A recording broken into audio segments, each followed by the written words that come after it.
Hi there. I've decided today to sell my Technics SL-V5 vertical turntable. I've owned this little turntable probably about, I don't know, 10 to 12 years. I bought it when I was in America and I was amazed. I'd never seen one before when I bought it. And I've never seen one for sale since, to be quite honest with you. I don't know how many survived, how many they made or whatever. But it fascinated me the way it worked. I'll just show it working now. You push the on-off switches, which is there. You see the little light comes up to indicate it's on. You then, if you want to, move it, switch the actual turntable itself on, and you can then, with the same button, move the cartridge along to where you want it to play. Can you see that? Then when you stop, push again and it goes down onto the record and plays. If you want to come up again, you push the up and it moves back along to where you want it. Stop, down again, then it goes into the record. So again, if you wanted to return to the actual start, up it goes, and back to the start.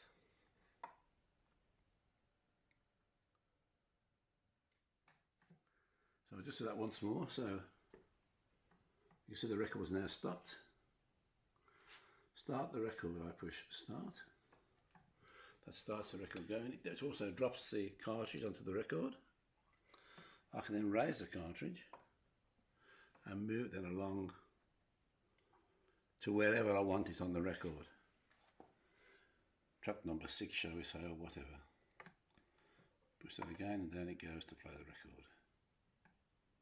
So we get stopped then. Oh, this is the wrong one. That's going to put it down to play the record. Up again and along to the start or to the beginning. Obviously, when it gets to the end of a record, it rejects, as it should do. Get to near the end. I can't quite. Unfortunately, I've got a fancy record in there. I can't see which is the end and which isn't. So we're around about there, I should think. See, it's reject now, just as it normally would. It's gone to the end, and it's not rejecting the record itself. It should reject. Oh, there, it's rejected now, and then it goes back to the start, and the record stops. I thought it was a very unique. I say I've never seen one of these myself before. Before I bought it, I was so pleased to buy it when I bought it. Just to see it work is fascinating. I'll just open the door now to show how it works inside. You open the door.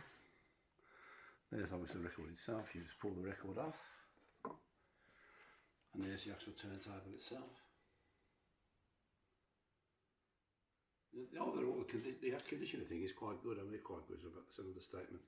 It's extremely good. I mean, there's the odd little mark anywhere, but nothing sort of serious to distract from the condition of it. There's all the waffle inside. And if we come along the actual up the cartridge, you'll see the actual cartridge that plays the record, which is there. Can we see? Can we? I thought that it is. There's it there. There's the cartridge, if it were. Plays the actual record. And down. My wife's taking the video, by the way. She's no David Lean or Steven Spielberg or whatever, but put this back on again now, the record. I can find the spot, which I can't again. There it is. Close the door, push the button myself. And turn it closed. There we are. I'll just spin it round. It's 110 volts, of course. It's running on a little transformer. These are little locking nuts that lock the turntable for transport. These actually twist in to lock the actual turntable, stop it getting damaged in transit. Oops, sorry, I dropped that one. And here's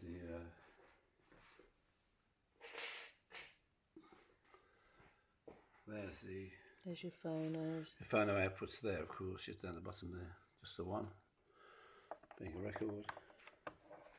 We'll spin it round the other side now. Just notice there's a tiny little mark on the back if you can see what I'm pointing. Yeah, just there. And we turn it round again now. There's the other side of it.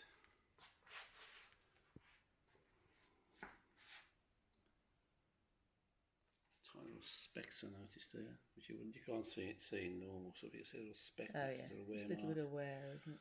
wear mark there. But I say, I don't know what year this is. It's probably 80s, I think, or 70s. I don't know. Yeah, So I've never ever seen one for sale, but I've certainly never seen one working.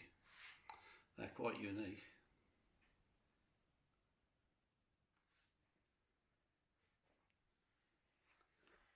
I'll just turn it back to the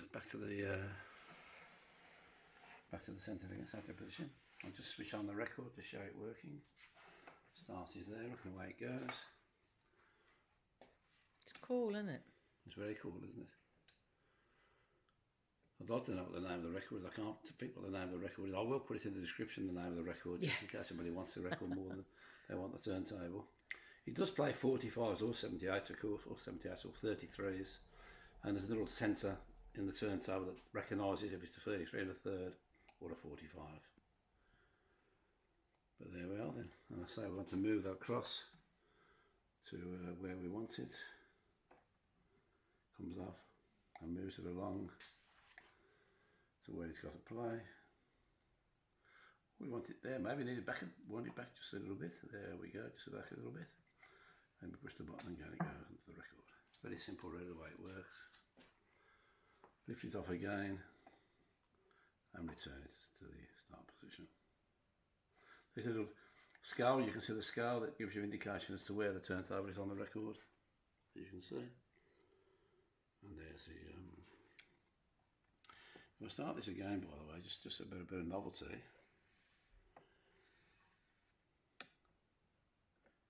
One of these little rings, the actual people should stand still somewhere. I don't know where they do. Works a bit like an old-fashioned strobe. That's how it's supposed to work anyway. You're supposed to get this moving picture effect. I've got a couple of these records, but still.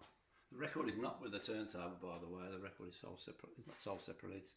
I'm keeping the record, I should say. But there it is. Good luck. We just